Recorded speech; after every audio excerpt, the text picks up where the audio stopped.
Okay, the YouTube is ready. Starting. Okay, Tobias, you have 45 minutes to present your work, and it will be followed by a session of questions. Okay, thank you very much and welcome everyone. So I'm going to be defending my PhD thesis that I've been working on the last 3 years, and it's the title of Data-Driven Point-Cloud Functional Modeling of Ground-Based and Space-Based Telescopes. So we start with some context and motivation. Here in the image, you can see the evolution of the universe as of described by the lambda CDM cosmological model, that is our current standard cosmological model, and has been very successful to describe many of the observations that we are seeing. However, there are still some open questions in this model. For example, if you want to estimate the cosmological parameters from early or late time universe observations, we found significant tensions. There are also the origin of the accelerated expansion of the universe, and also the nature of dark matter. For example, in this pie chart, you can see the energy matter content of the universe, and you can see that mostly is dominated by dark matter and dark energy, and only 5% of today is of visible matter, that's the one that we're used to see every day. However, and it's very particularly difficult to study dark energy and dark matter, especially, for example, dark matter has no electromagnetic interaction, so we cannot directly observe it. So we have to rely on different types of observations to probe it. One thing we're going to exploit is their perturbation of the gravitational potential. We're going to use specifically the gravitational lensing effect to study dark matter. From here, you can see a bunch of background galaxies passing, and through our line of sight, there is a big concentration of dark matter, so something very massive. And we can see here how it is going to deform the images we observe due to this gravitational lensing effect. Here you can see how the images of the galaxies are distorted due to this effect, and we're going to use these photons, the galaxy photons, to probe dark matter in their line of sight, and then we're going to estimate and infer this dark matter distribution and to measure the shapes of the galaxies. So for that, we need to use galaxy shapes as estimation for the galaxy gravitational shear, that is this deformation. So we need to describe the galaxy shapes, and in order to quantify these deformations, so we're going to use the ellipticity. Here you can see there are two components of the ellipticity. You can see how it changed from a circle to an ellipse following different changes in both of the components. So we will start with an intrinsic galaxy here, and we have some intrinsic ellipticity. So this galaxy is affected by the gravitational shear that will make a slight deformation of this observation. Then we have the PSF that's going to blur the image. Then we have some pixelation due to the discrete nature of the detectors. And we have some noise, and we obtain our galaxy observation where we're going to measure the shapes. For example, a naive galaxy shape measurement will give us the measured ellipticity hat that will have two components, the intrinsic ellipticity and the shear that was applied to this galaxy. We want to, in this case, estimate the shear. However, we don't know neither of those. So we cannot directly estimate the shear from one single galaxy. But we can measure the shapes of many galaxies and build an estimator, sorry. So we measure the shape of many galaxies and relied on the fact that the shear is systematically applied to every galaxy, and that intrinsic ellipticity follows a distribution with a zero mean. So we can build a galaxy shear estimator like this, taking the mean of the observations. However, there is also the PSF that is affecting this shape, because it's introduced also a deformation, and there's a new term that is being added here. And it's also systematically added. Therefore, and we have our estimator that is biased with the biasing of the PSF, and in the weak lensing regime, this is even bigger than the shear. So it's very important to take the PSF into account when we do the shape measurement, because if we do this, we can cancel out directly the PSF and retrieve again our estimator. But for this, we need a PSF model. So we're going to speak a little bit about the point rate function, or PSF. So it is the impulse response of an imaging system. So if you have an impulse, we observe it with an imaging system, we observe the other side, the PSF. So it is a measure of the quality of the imaging system. Actually, the more wider the PSF, it will limit the resolution of the system, and also includes all the diffraction phenomena happening in the optical system. If we consider incoherent light, which is our case with most of the observations we do of the sky, the system is linear in intensity. So the PSF acts as a convolutional kernel. If you have two objects, A and B, imaged by some type of system, at the end the output will be the PSF convolved with A, in addition to the PSF convolved with object B. So, but we have the PSF field. Here there are several contributors to this field because the PSF, this convolutional kernel, is varying, has several sources of variation. For example, we have the lenses or mirror sizes will affect how the PSF looks like, also the optical aberrations of the system. There's also obscurations and detector level effects that are affecting the PSF that we can see here. They contribute to the profile of the PSF. So here we have different PSF profiles. For example, on the right, we can see one that is diffraction limited, meaning that what is limiting the resolution of the system is the diffraction phenomena. And also, it will contribute to the spatial variations of the PSF. So as we change position in the field of view that we're observing, the PSF changes. There are also other contributors, for example, the diffraction phenomena and refractive components that will have introduce spectral variations of the PSF, as we can see here, how the PSF changes with respect to wavelength. And also we have the atmosphere, depending if you're in ground, and some mechanical variations that will also not only add for temporal variations, but all the other before. So here we'll continue with our observational model. That's the one that we're going to consider. In the field of view, we have several galaxies. We'll try to describe one of these galaxies. So we have the PSF field for a position, and the wavelength, and the specific wavelength is convolved with the underlying object. Then this is integrated in wavelengths with the transmission of the instrument. And then all this is degraded with several degradations that are happening on our instrument. For example, downsampling or intrapixel shifts, depending on the pixelation. We add some noise, and then we recover our observation that we're going to describe. So here we're interested in building an estimator for the PSF field. However, it is very hard to estimate the PSF field directly from galaxy observations. Why? Because we don't actually know the intrinsic shape of the galaxy. So it's very hard to estimate the PSF field. However, there are also stars in the field of view, and we can exploit the stars because they are considered point sources. So at the end, as the star is a point source, what we observe is a degraded sample of the PSF field. So we're going to have several degraded samples of the PSF field. At the end, they will change on the star given the spectral energy distribution of the stars, how much energy at which wavelength it has. And we're going to use this to constrain our model. So at the end, PSF modeling consists in building an estimator for the PSF field of these samples, and then using this estimator to compute the PSF at the target positions that are the targets of galaxies where we are interested in measuring the shape. Here you can see an example of a gravitational lensing image, a real gravitational lensing image taken from JWST, where you can see some lensed galaxies and some PSF or some bright stars. And this is an example of a strong gravitational lensing with something very massive in the middle. Here you can see an example of a weak gravitational lensing, where if we zoom in, we see many stars and galaxies, but where are the lensed galaxies? So, well, in fact, we cannot directly see them because the shear is very small. So all the analysis, we need to make measurements about a lot of galaxies, and the PSF model needs to be very accurate. So now we'll continue with how to model the PSF for ground-based telescope. So remember, what variations do we need to model? We need temporal variations, spectral variations, and spatial variations. So for example, for temporal variations, we can use an observation at a given time, a snapshot in time. This will limit the number of available stars. For the spectral variations, in this case, the filters are generally narrow banded in the ground space service, and also the atmosphere is smoothing a lot the PSF profile as a low pass filter. So we cannot ignore the spectral variations at the level of precision that we are working. Here are some examples of some bands of the CFHT, Canada France Hawaii Telescope, one of the instruments filters. You see that we will see that they are much narrow than, for example, what's been done for Euclid. But now we still have to model the spatial variations of the PSF.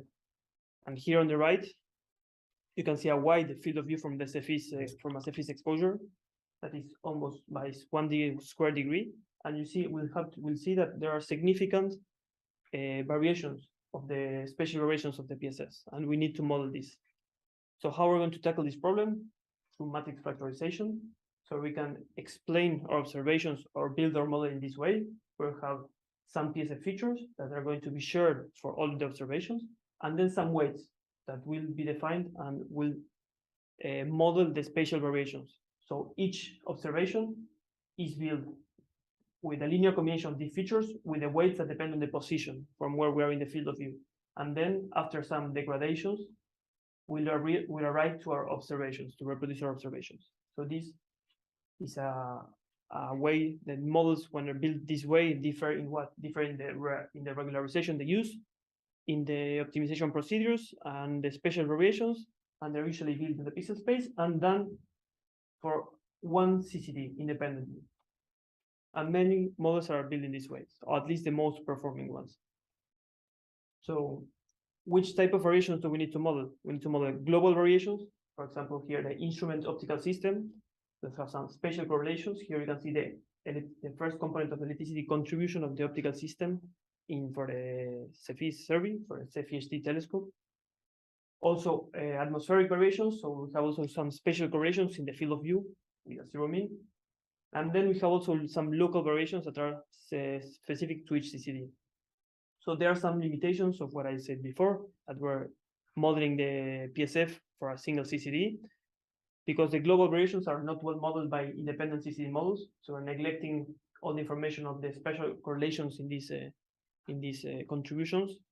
And also, as it limits the number of stars used to constrain the model. And this means that we're favoring simpler models that are not able to capture more complex patterns. So we proposed a new method called the multi-CCD PSF model with a contribution in a journal, and how we're going to handle both types of variations. So we're going to use a common coordinate system, and we're going to learn global and local features and handle different spatial variations. So the equation looks like this, that is representing the system to reconstruct a star on a CCDK. So we have some features that are local, some features that are global, and then for the spatial variations, we're going to use a subsequent matrix factorization. So here we have the spatial variations for the local part and for the global part. In this subsequent matrix factorizations, we're going to use a spatial variation dictionary that are going to add some polynomial spatial variations that are good for modeling smooth variations, and also some graph spatial frequencies that are able to capture more localized variations. We're going to explain them later. And then we're going to just have this sparse wave matrix alpha here that will enforce features to specialize in a specific spatial variations. That's why you enforce the sparsity on this matrix then. So what is the graph-based spatial variations? So we're going to consider here an undirected, fully connected weighted graph, where the graph nodes are the star positions and the weights depend on a parametric function of the star distance, more precisely on the inverse of the star distance. And then we want to compute the graph Laplacian matrix and factorize it. And then we can obtain the eigenvectors of this matrix. These eigenvectors correspond to the base for the graph Fourier transform of this graph. And we're going to construct a spatial variation dictionary using these eigenvectors, only using the one associated with the lowest eigenvalues. We're going to do this for different graphs. So as we change the graph weights, the parameters of the parametric function, finding the weights, we're going to generate different graphs, and we're going to concatenate all these eigenvectors to build the dictionary. So we also need some type of regularization because we are in an ill-posed inverse problem due to the noise, due to the reduced number of observations. So we need to regularize this problem. And what are we going to use? Different constraints. For example, the positivity of the PSF. We're going to use the structure and the smoothness of the PSF profile. So we're going to enforce the features to be sparse on a given wavelet basis. So also help for the noising of the PSF. Also, the regularity of the PSF field will be enforced by enforcing this sparsity on the spatial variations dictionary. And then also we're going to use some dimensionality reduction technique, so forcing a low number of features. So here you can see, for example, some trained global eigenPSFs, so some trained global features and some trained local features. At the end, the optimization problem that we want to solve and we have defined looks like this, with several terms. Some of them that you can see here are non-convex. For example, we're trying to optimize a matrix factorization with two matrix multiplying is a not convex to optimize that, and also some non-smooth terms like the L1 norm or this positivity constraint. So how are we going to tackle this problem? Well, for a non-convexity, we can exploit the fact that this problem is multi-convex, meaning that if we fix one of the matrices and we fix all the matrices and we solve only for one, we have a convex problem. And this is a framework that is normally known as a block coordinate descent that we're going to exploit in order to estimate, to optimize this problem, this non-convex problem. But then we have a convex non-smooth problem, each of these ones. And we can tackle them using some proximal optimization algorithm like Vista or contact view. The algorithm looks like this. We're going to first enter the global iterations. We're going to first solve for the global features in doing some type of block coordinate descent. Then the same, but for each local part, but for each GCD, the local features, then the local weights, and then we're going to iterate through this until convergence. Now I'm going to introduce you the Canada-France imaging survey, where we're going to apply this method. This is located at the Canada-France-Hawaii Observatory using a 3.6 meter telescope. We use this megacam, which is a wide field imager of 1 square degree, and the PI of the project is Jean-Charles Guyenne in the CA. And it's going to provide photometric support for Euclid in the R and U bands. And this survey is wide, as you can see here, is covering a vast part of the sky. In red, what is going to cover in total, and in green, what it has already covered. Is deep, and it also has a great image quality, and you can see it by the width of the PSF throughout the survey that comprises the atmosphere and the optics of the instrument. So this is a great candidate to do weak lensing. So there is a challenge of working with real data. So there is was developed in Cosmostat the shape pipe, which is an automated shape measurement pipeline for weak lensing, where you can see the code. And I have contributed to the shape pipe on the PSF modeling and the validation, where I have included the MCCD PSF model, which was a lot of work because you have to handle many type of problems that are occurring with real data. For example, handling outliers, or also it has to conventions with some other methods and work smoothly with all the other stuff in the pipeline. But we have validated the MCCD model performance with real data on the pipeline, and we have seen a gain of 22% on pixel reconstruction root mean square error with respect to the PSFX, which is the previous state of the art.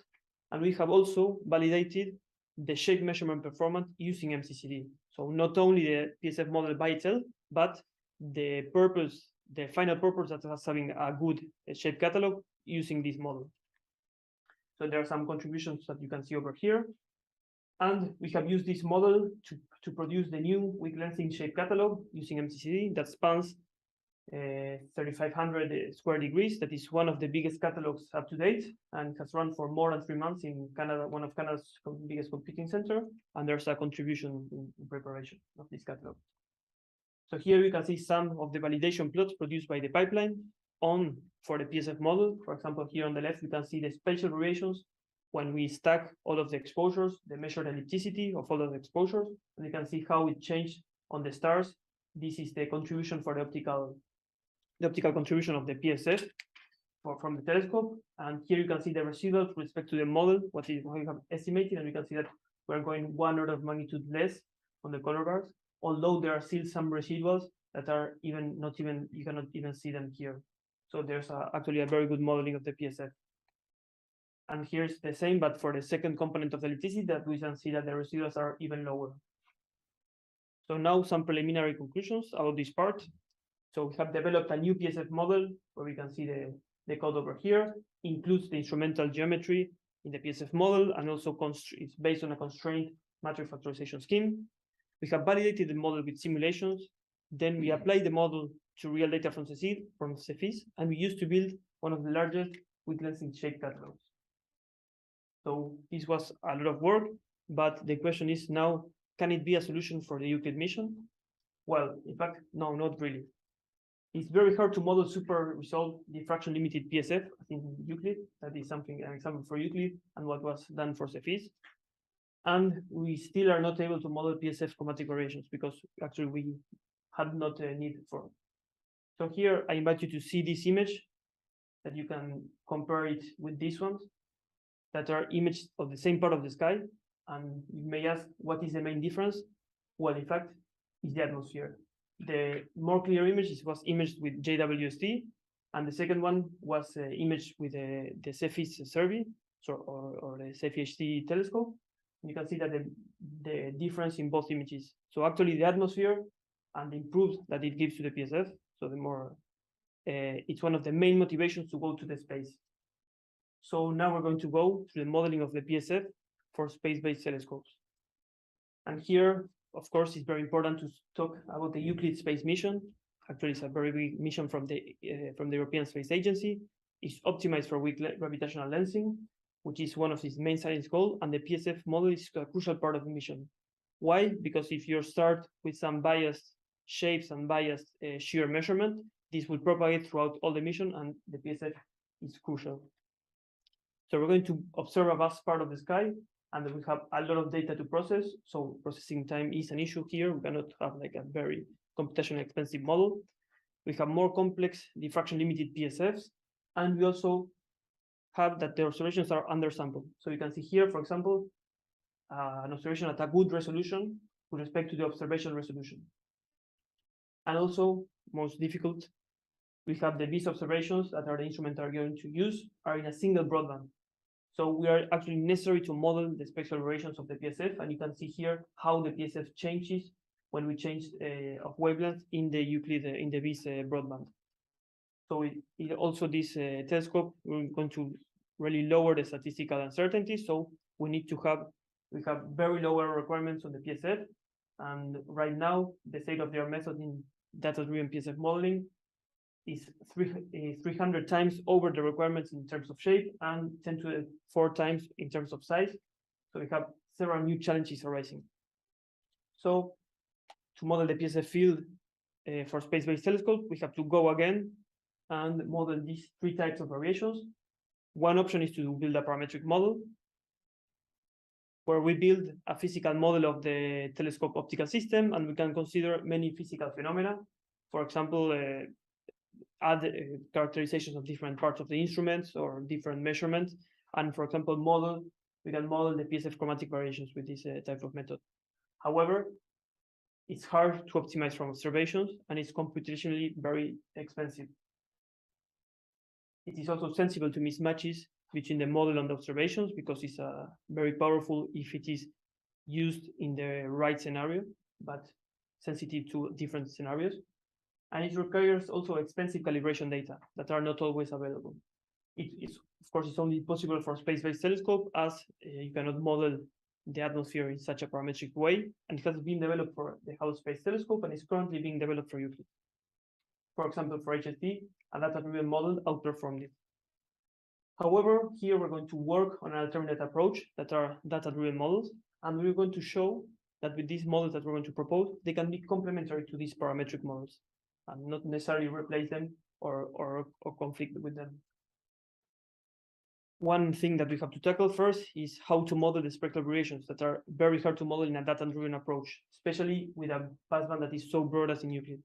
So here to remember, we have the spatial variations of the PSF for Euclid. Here we have when we integrate on wavelength, and here where we undersample to the Euclid observation resolution. And from these observations with noise, we have to recover all of this complexity. So it's actually very hard. A previous effort was made trying to use optimal transport to tackle this problem. However, it was not very successful.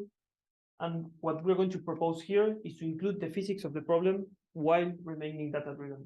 How we're going to do that? We're going to build an optical forward model, and we're going to make it differentiable.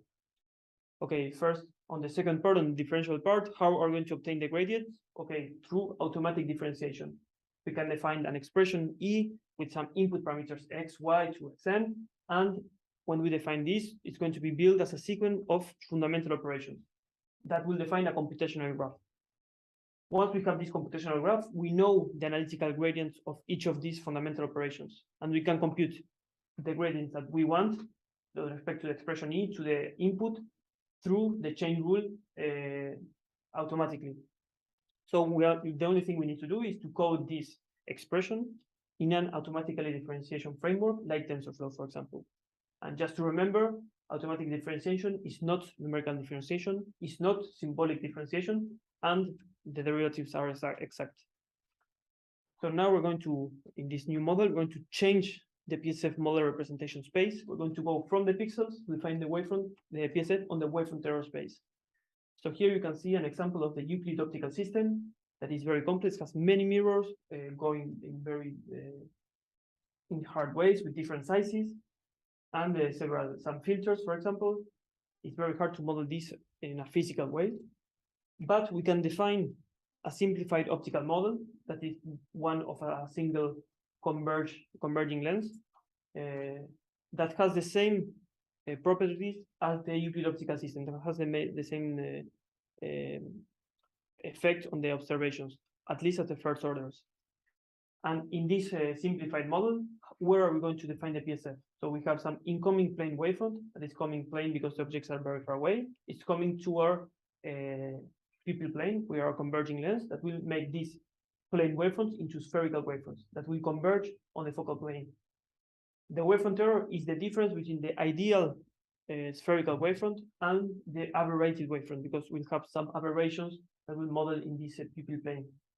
This difference is what we're going to define as the wavefront error that you can see over in these images over here. Here's just a 1D image of this system. And then when the rays converge in the focal plane, we're going to see the PSF. So we can define the PSF as a wavefront error, and then we can propagate to the focal plane and observe the pixel PSF that we're used to. So we're going to propose here the WaveDiff PSF model, where we have here some contributions, and the code is available, where we're going to use two parts in this model, a parametric part and a non-parametric part.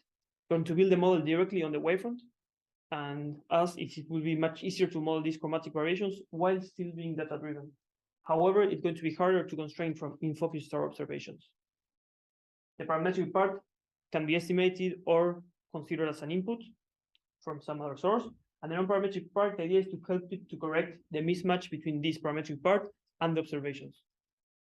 We're going to build an optical forward model based on the telescope optics that will mimic the propagation of the wavefront error to the pixels. And then it's going to include also the diffraction phenomena using Fraunhofer approximation, some obscurations, and downsampling. We're going to build it in a way that is end-to-end differentiable based on an automatic differentiation framework like TensorFlow, that will also provide fast computations on the GPU. Here's an overview of the proposed approach. So we're going to start from the left. We enter some position on our PSF model, and it will produce the wavefront error representation of the PSF at that position in the field of view. Then we're going to propagate the wavefront error from the focal plane, from the pupil plane to the focal plane, where we are going to observe a super resolved monochromatic PSF, which is actually what we want to estimate. And then we're going to go through several degradations, including the spectral integration with the SED and also downsampling to match the reconstruction, the observations. Here, once we have these observations, we can compare them with some observations using some laws that we will define later. We can optimize the model as we have the gradients. We can compute the gradients of these laws with respect to the parameters of the model and optimize these parameters of the model. And then that's how we're going to estimate our PSF model. Then we just need to use another position and estimate the PSF for the target galaxies. So how we're going to model the PSF in this wavefront space? We're going to use these two approaches, two parts of the model, parametric and non-parametric. Both of them are going to be based on matrix factorization, and here we're going to use wavefront error features instead of PSF features as pixel PSF features as before. And there are going to use also some spatial variation dictionary. For the parametric part, we're going to, if it is not given, we're going to use fixed features as the Zernike polynomials that are orthogonal in the unit disk, and they look like this. They are fixed, so we're not going to learn them. And for the spatial variations, we're going to use some field of view position polynomials. Okay. For the learned features, we're going to use we're going to learn them directly from the data. And for this variation dictionary, they will define different flavors of the model, but the three more that we're going to consider are some field of view position polynomials, some graph-based variations, and both of them simultaneously. Here you can see the contributions of the parametric and the non-parametric part of the model, an example. You also then multiply with the telescope obscurations, and for the diffraction operator, we're going to use a wavelength-dependent zero padding. Why? Because if not, we would need to resample the wavefront error space for each wavelength, and this would be very costly. So this zero padding that depends on the wavelength avoid us to resampling, and it's much faster, and it's also differentiable and it allows us to control the sampling, so we make sure that we're nicely sampled. Here at the end, after all this, we obtain our PSF at a given wavelength. And we're here considering PSF chromatic variation due to diffraction, this 1 over lambda term over here, but we could change it for more complex things. So how are we going to optimize this model? So we have a model that is non-convex, high dimensional, and non-smooth. We are using here a highly over-parameterized modeling space, where our observations are 32 by 32, and here our features are 256 times 256. And one thing to notice is the non-convexity of the problem is not only due to the matrix factorization, but also due to the non-convexity of the forward model. So it's also even harder. But looking at all this, we can draw some parallels with, for example, training some machine learning models that are in a similar scenario. And we're going to use, in this case, a weighted mean square error loss, where we have a regularized here depending on the model flavor if you want to enforce some sparsity on the parameters, and some noise standard deviation estimator for each observation. In this case, we're going to optimize this using a stochastic gradient descent method like rectified alarm that is normally used for training machine learning models, and this will be allowed by the automatic differentiation framework. And at the end, just when we want to estimate the PSF and we have trained the model, is straightforward and fast, as the only thing we need to do is to evaluate the PSF model on the new position and propagate it through the forward model. So here we're going to describe the experiment setup that we're going to consider first. So we have a PSF field that is actually more complex than the PSF models. So we have some unprecedented complexity occur, and we're going to see how does these models react to this. We're going to have one simplified Euclid field of view with 2000 stars for training and 400 for testing. That is some nominal numbers. We're going to have the ground, this is an example of the ground truth wavefront error, an example of the ground truth PSF that is super resolved by a factor of 3 because it's what we actually require for Euclid. And there's going to use a flat distribution of signal to noise ratios and real star RCD templates to generate these polychromatic PSFs. We are going to use a Cernic order of 45 for the model to generate the data, and then we're going to have several wavefront-based models. The two first, they're going to use only the parametric part, using 15 or an order of 40 for the Cernics, meaning, for example, the first one, it will represent a misspecified parametric model, and the second one, a slightly imperfect parametric model. Then for the wave-diff models, we're going to use, for the parametric part, the misspecified model, and then also some data-driven features. And we'll try to see if these data-driven features allow us to improve the results. Then we're also going to compare with some pixel-based methods, like PSFX, that's a widely used PSF model, the previous state-of-the-art for data-driven PSF modeling for Euclid, and MCCD that we just described. So we can see some performance results over here. You can see for the resolution, observation resolution, and super resolution. I recommend you to see the percentages here that are the relative error. And we can see that there is a big performance gap between wavefront-based and pixel-based method, especially if you see the super resolution factor. You can see that here are over 50, and here are close to 1.3%. So here we can see that the wave-diff original is the best performing, even if the parametric part is highly misspecified, showcasing the importance of this data-driven part in the model. If we compare this error with respect to the one of the Cernic 15, you can see that what the data-driven part is giving to the model. So we have reduced the pixel error by 6 times at observation resolution and 44 times at super resolution. So we actually constitute a breakthrough in performance of these models.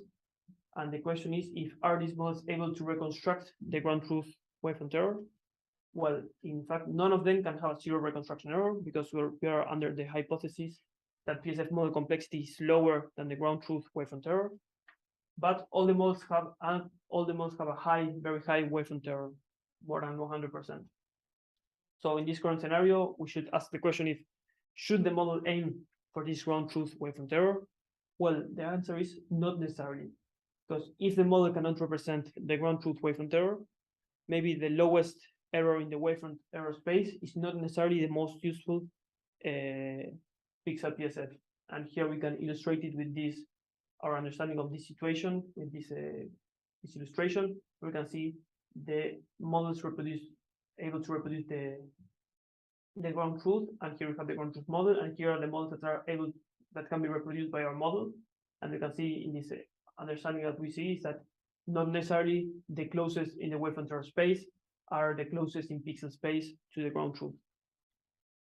And we can see, for example, that there's some wavefront error structure being learned in the data real model, even if we are far away.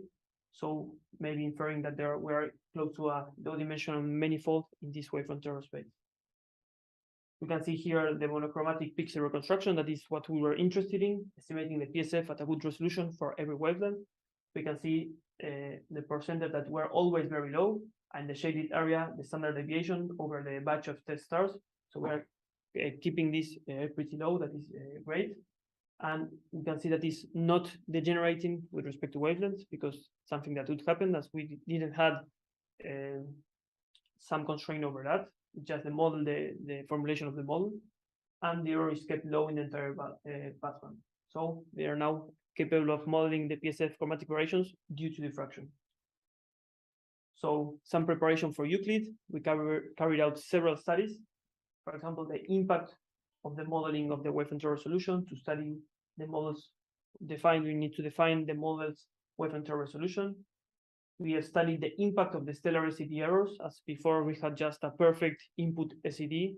We knew what was the SED without any error and without any subsequent binning, but in the real case, it won't be. We have some type of binning errors and some photometric noise, and we have to see how this input SED impacts the PSF generation and the PSF modeling, and to explore if there are some SED interpolation schemes that can reduce this binning error. And this will be very useful to handle realistic SED inputs, and also required before even considering to model the Euclid dichroic.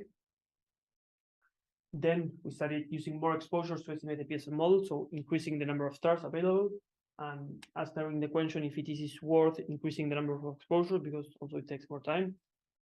Then we studied the inclusion of an imperfect optical prior to the model, so that we can include optical information from different sources. And finally, we improved the wavefront, the diff optimization procedure, tackling a phase retro problem, trying to answer the question if we can estimate the ground truth wavefront error only from in-focus observation. In this case, we're going to focus on the last two, and the first three we're going to continue. So how to use an optical prior in the parametric? We're going to use an optical prior as in the parametric model.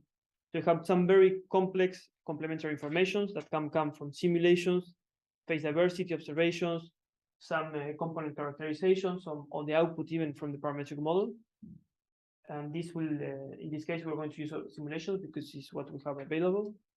That will be composed by some type of ground truth and some error that will come from measurement or the modeling of this optical information. We're going to include this imperfect prior into the model. As we can see in the wavefront, we can directly include it. And then we're going to build observations with the ground truth. That will be what ideally would be happening. And the WebDIT model is fed with this prior that has some error. So here we're going to study if we build different priors by increasing the amount of error, so each priors that are more and more error, see if the model can exploit this prior and the observations to estimate this error. Here are the optical simulations that we are going to use. It has the full Euclid complexity with exception of the dichroic effect. So we can see here how the Zernike polynomials changed as a function of the field of view for the first orders. And here we're going to focus on the shape metrics of this model. So here we can see on the x-axis how as we increase the error, the relative error in the prior, and on the y-axis, the times over the Euclid requirements for the first component of the electricity and for the second one. In blue, here we can see the prior, just the prior alone, how far away it is from the from the requirements, and in red we're going to be if we just optimize the parametric model, and in green if we use the non-parametric model in the PSF. We can see that in this non-parametric model, the model is very robust to errors in the prior, as we can see that in all the cases we are increasing the performance, and the more error the prior has, the more the performance is increased. And you can see that in all the cases, even if the prior is over hundreds of times over the Euclid requirements, we are always under 10 times the Euclid requirements. We have significantly improving this PSF recovery, which is something similar in the second component of the ellipticity. Now we're going to consider finally a new scenario where we have, remember, our model and our observations, and we have the forward modeling connecting the model and the observations. So the question we now would like to answer now is, what if the PSF model can represent the ground truth wavefront error? So in this inverse problem, that was not exactly the same one as we were talking before, we have a known global minimum, because now the ground truth wavefront error can be represented by the model. So now we know that the best solution we can have for this problem is estimating the ground truth wavefront error. That before we didn't know that. So now we can target to estimate the ground truth wavefront error under this condition. But estimating this minimum is a phase retrieval problem, going from the observation to the model, because we're losing the phase as we are measuring only the intensity. We need to recover a complex signal from an intensity-only observation. And in this case, it's not as a typical phase retrieval problem, as we're going to have only one intensity image for every complex image. So, however, all the images are related to the PSF field, because it's always the same PSF field, the underlying wavefront error. So classical phase retrieval methods are not useful in this setting, because they're usually working with several observations in focus intensity observations from the same complex signal. Here we have only one for each. So we're not able to estimate the ground truth wavefront error with these current optimizations, as we've seen that the errors in the wavefront were more than 100%. And we are here still only using in-focus observations. We're going to propose a new optimization procedure. And what are we going to exploit in this procedure that's relying only in focus observations? We're going to exploit the diversity of the wide field spatial variations to constrain the PSF field. And also our knowledge that the PSF field structure, meaning that was our hypothesis, saying that the PSF parametric part can reproduce the complexity of the PSF field. And finally, the previous optimization framework that we have defined. We're going to use a new wavefront error projection method where we can project, we have defined a projection over the Zernike polynomials and over the structure of the parametric model that we were using. So we can have an estimation of the data-driven wavefront error and then project it into a thing that can be generated by the parametric part of the model and some residual. Now, how are we going to exploit this? The proposed optimization procedure, we're going to start and only optimize the data-driven part, which has a much smoother landscape as it is really over-parameterized. And without optimizing the parametric part, that is it's very hard to optimize. We're going to project the data-driven, once it has converged, we're going to project the data-driven to the parametric part in order to keep what the model has learned. And then this projection only transfers information, but when we added two parts, we're on the same spot in the optimization landscape. We're going to reinitialize the data-driven part in order to escape this local minima, and then we're going to repeat and launch again the data-driven part. So with this new procedure, using 9 optimization cycles, we're able to obtain a wavefront error root mean square error of 11% over the dataset. That is much lower than before, and we maintain a very low pixel error.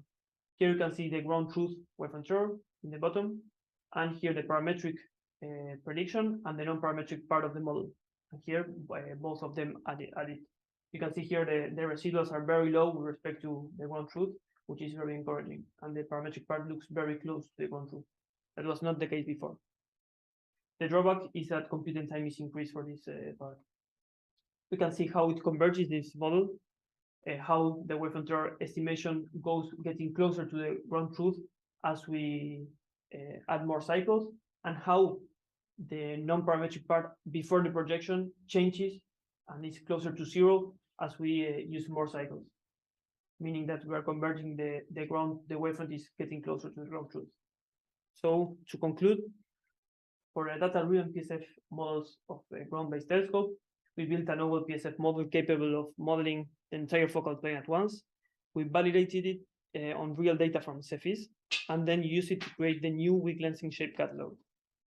For data-driven PSFs for space-based telescope, especially for Euclid, we built a novel physically motivated data-driven PSF model, which actually represents a breakthrough in performance with respect to previous data-driven models, and is able to model the PSF chromatic variations. And we also have new research directions that are open in this framework, for example, adding an imperfect optical prior, or the new optimization for wave control recovery. So at the end, the perspective of this thesis can be, for example, using a deep plug-and-play optical prior for MCCD, where we're trying to include this high-resolution optical characterization of the telescope into the model in the form of a denoiser. Then we have the data-driven PSF for space-based telescope, where we can try to tackle a non-parametric phase retrieval problem, where we try to exploit this new optimization procedure and include the phase diversity observations. We represent these out of focus and in focus observations. We have the wave diff that we can use it for the James Webb Space Telescope, that real data is going to come very soon from the Cosmos Web Survey. And finally, the wave diff for Euclid, some extensions that we can do to the model, as incorporating the CCD chip misalignment, or putting on top of the wavefront data-driven part of the model, a data-driven modeling of the pixel level effects, and finally try to include the chromatic dependence of the dichroic filter. So thank you all for paying attention, and I leave you with this reconstruction example of the PSF. Well, 46 minutes. That's fine. I think we can skip this question, right? Because we have question at time, so we can go directly to the comments.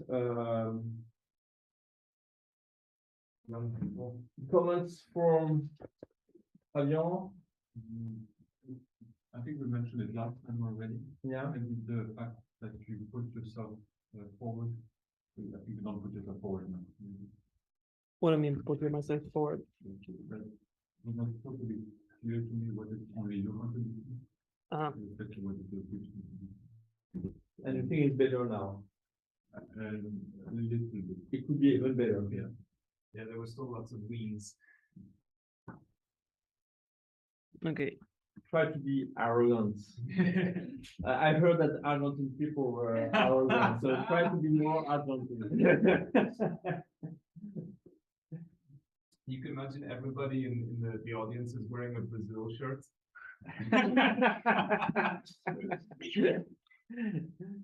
All right, thank you, Fabian. Mélanie, you have some comments about critics or anything to?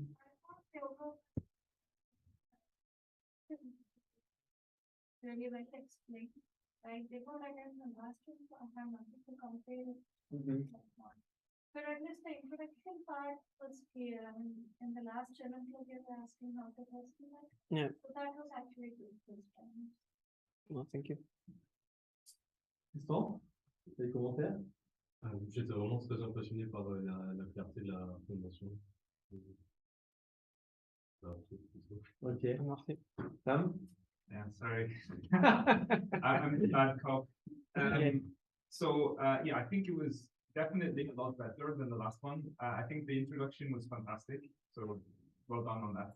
I think that you did a great job. So, I noticed that, okay, there's still some constraints and still constraint on some slides. So, I think you just need to do a quick pass on the English. Okay. Just to make sure that, and if you have any doubts, don't hesitate to send me the slides and ask. I'm happy to check.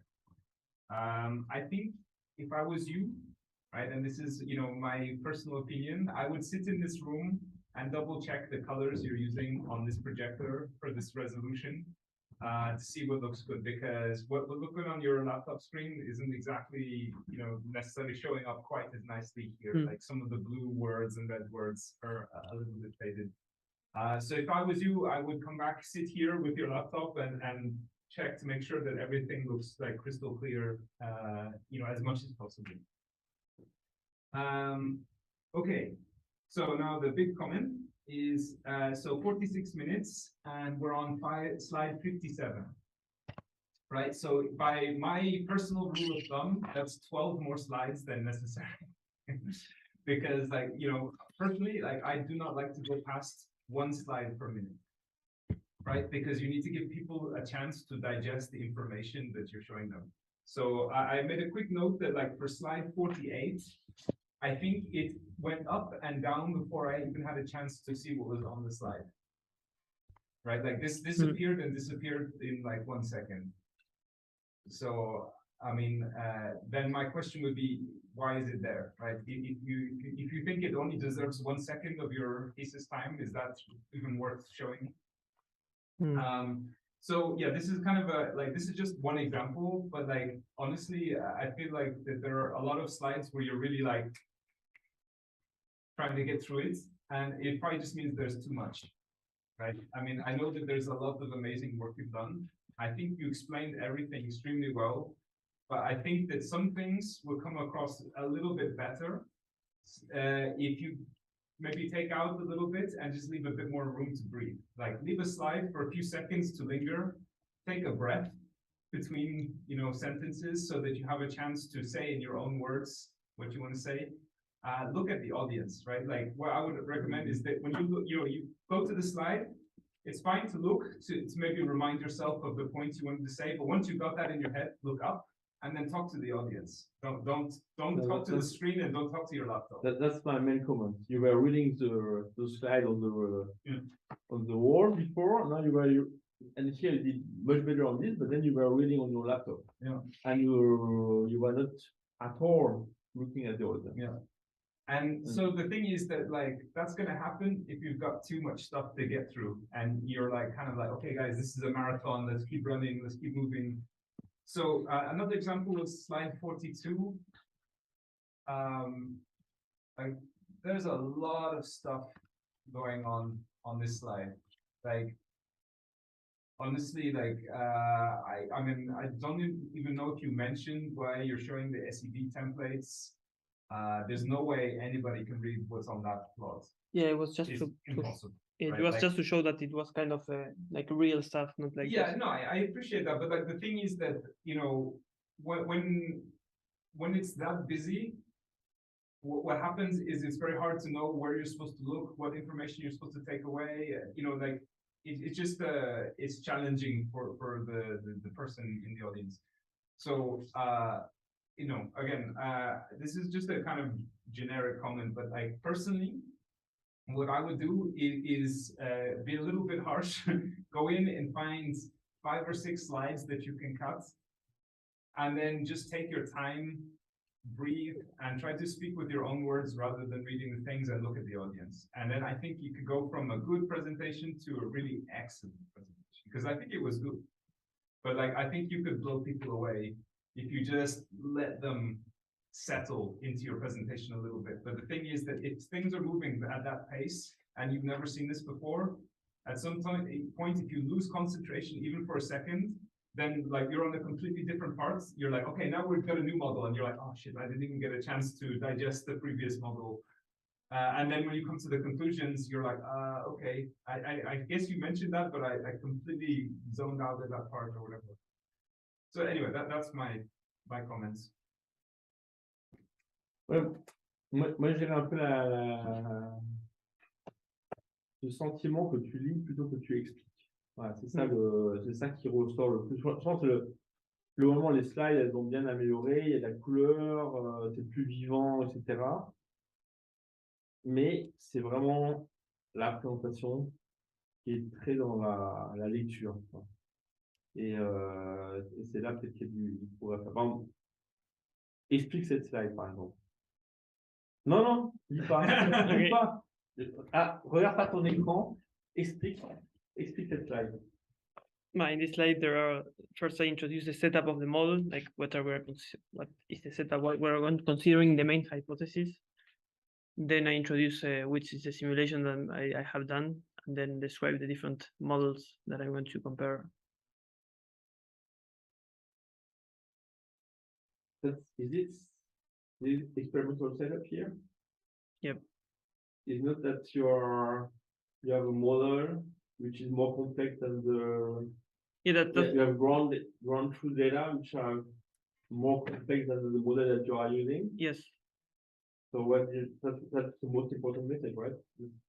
Now we are building up an experiment where we assume a model which is not correct one, which is much simpler than the real one. And then you are going to see how the algorithm is providing results and how it adapts to the fact that you have only an approximative model. You know, and I think this SED templates, you can remove it, and you can maybe all the text there, Nikkei, you can put it in small, and having one sentence just for what you want people to remind. So he will be like kind of, okay, this is very important, Yeah, but this I could even skip this, you mean? Yeah, number of stars, blah, blah, blah. Not so important. Or you can skip or put it in small. Okay. So people just not read it at all. Or you can remove this slide. Or you can. No, Yeah. the So whole, this is very important. Oh, yeah, But you could combine this maybe with, you know, something on the next slide, just to say, you know. Here, this one is pretty full. Yeah, well, that's the thing, is all of your slides are pretty full, is kind of the point. Yeah. so that's something I told you before. It's less you have text, better it is. And you have to explain what is on the slide, each slide. The thing is, I don't have like too much cloth to cut. Well, I mean, I think you have more than you think, right? Because like you have to take into account that, like the objective here is not to mention every single thing you did in 3 years. It's to give the big picture of how your thesis has contributed to the field, right? So knowing like exactly which Zernike polynomial blah blah blah you used, or you know, how many stars were in the training sample, like that's important stuff for a paper, that's important stuff in your thesis, but it's not necessarily an important thing to say during the slide, because think about it, right? You have 45 minutes and people can only remember so much information in 45 minutes, especially if, you know, it's the first time they're hearing this, right? So you have to say, like, what is the information I want them to remember? You know, what is I want to make sure I have a clear message getting across. Right, and if I look at this slide, I have no idea what the clear message should be, right? Like, there's a lot of information, that's for sure. But like, what should I take away? Like, what should I remember after this slide moves to the next slide? And that's where you have to try to kind of, you know, boost the signal and reduce the noise a little bit. Yeah. So I consider everything important here. Yeah, sure, but that's because it's your work, and like I appreciate that. But like, you know, imagine, you know, you're in the audience and somebody else is talking about their work that you've never seen before. Are you going to be able to remember every single detail that they mentioned? Like, of course not, right? Like, imagine journal club, right? Like, when somebody's presenting the paper, if we went through the papers and read every single equation and every single quote from the paper, like, one, we would never finish one paper in the journal club, and two, you wouldn't remember anything. Yeah, in fact, in this presentation, the first 10 minutes are for people who don't know anything about the topic, and the rest is for people who already have like, kind of some context. Yeah, but you know, you have to kind of balance, right? I mean, like I said, I think it's a good presentation. If you do this on Friday, I don't think anyone's going to say, "Oh, that was terrible." But like I'm saying that if you know, if you tweak it just a little bit, it could really like set the bar. Like some people be like, "Wow, that was amazing." So yeah, so what I would do is you take every slide, you say, what is the message on my slide? How do I want to explain it? And then you see what you want to keep or remove. And maybe you can gather two slides together, less stuff. And you can always put some stuff in backup, right? If somebody asks a question, you could be like, oh, well, I already have a slide on that, you know, and that makes you look super slick, right? Because if somebody's like, oh, can you tell me a bit about the like Zernike things that you use? You're like, yeah, of course, I have a slide already prepared to show everything. But, you know, if they don't ask, then maybe it's not really needed for presentation. Do you have some comments? Yes, so I think today he already improved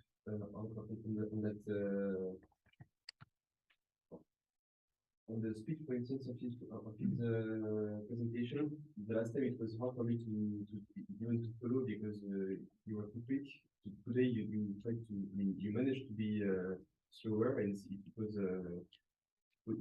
better to follow. But maybe something that is still here is the fact that I feel that everything is on the same level. There is no moment in your presentation where you say that okay, so this is particularly the particularly important. For instance, I think that you could really express the fact that the requirements for Euclid are not reached yet, and so this is why you need to propose your method. But when you say this, when you said this at some point, it was at the same level of everything you said before, and so I think it's like there are some key moments in your presentation where you can catch the attention of the public again, and you have a few opportunities in your presentation to do it, and I think you should put it.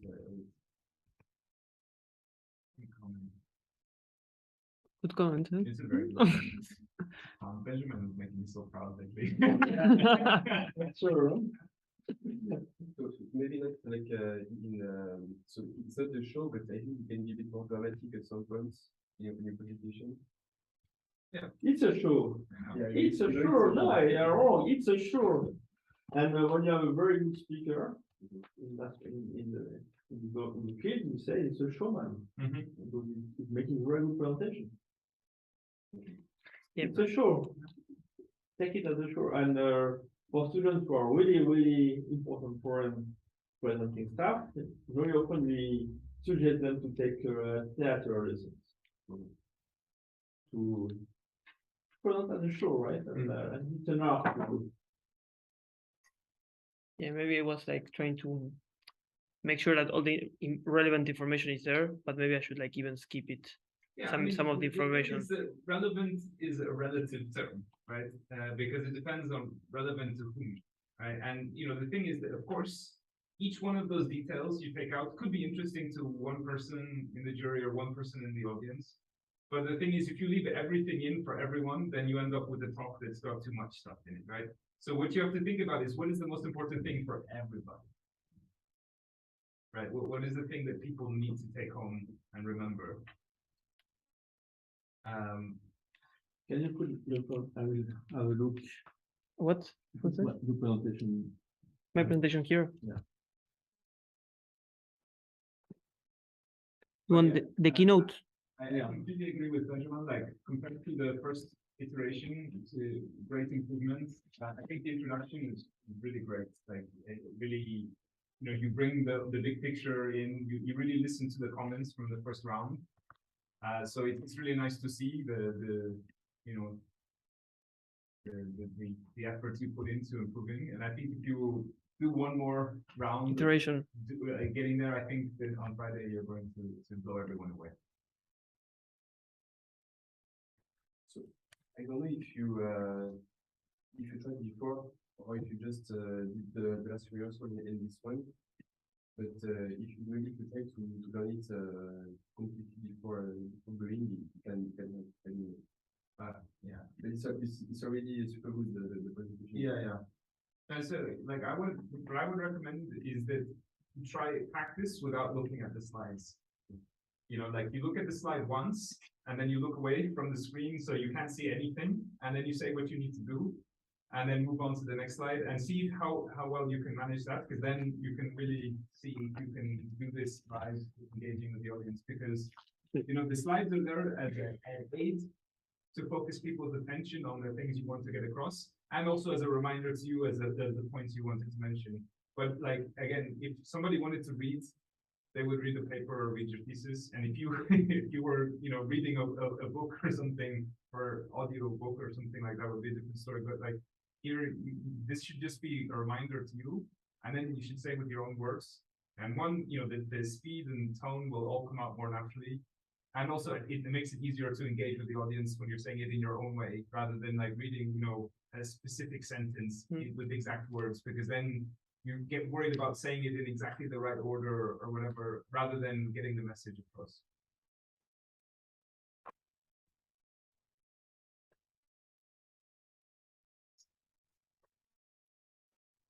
Is there anyone online? It's on YouTube, so they cannot interact with us. But are they? There are two people. watching the broadcast. Oh, nice. It's going viral. Okay. And you will have access to the recording. So maybe you can check it. also check what because I don't know if you did it for The first time, one. no, I haven't did it. Mhm. But you can send me the recording, or I don't know where it is saved. So, just another tip is, I guess, like, you said you have like 4 people coming in person. Yep. For the journey. I guess you should like make sure you have some seats set aside for them because it's not a huge room. Yeah, I think it will be like this for over Mhm. there. Just in case there are more people, I think we can remove the table and add the chairs in the room. Okay, yeah, that's right. So you think, well, that we should do it that before? So Yeah, you, of you course. think? don't you do that during the presentation? No, but do you mean like I think you should like add more chairs right now? For example, the chairs we have now, not going to fit. I don't know how many people you have coming, like friends, family, or anything. Yeah, like that. a couple of them. Yeah, so you, Two, think about three, that. I mean, it's very hard to 5, predict 6. how many people from the department will show up because it's always kind of random. But you never know. Sometimes it can get quite busy, and you have to count on all of Cosmos staff being here, of course. Technically, not to have the table, right? Yeah, Okay, so we can just expect a lot of people and bring a lot of people. Yeah. fine. I mean, you keep the table, of course, for the jury. Yeah. They need the table, but the rest don't. I'm going to get the Yeah, and in fact, it might be a good idea to remove these tables because at one point you bumped the table and the projector from the shadows. So, you know,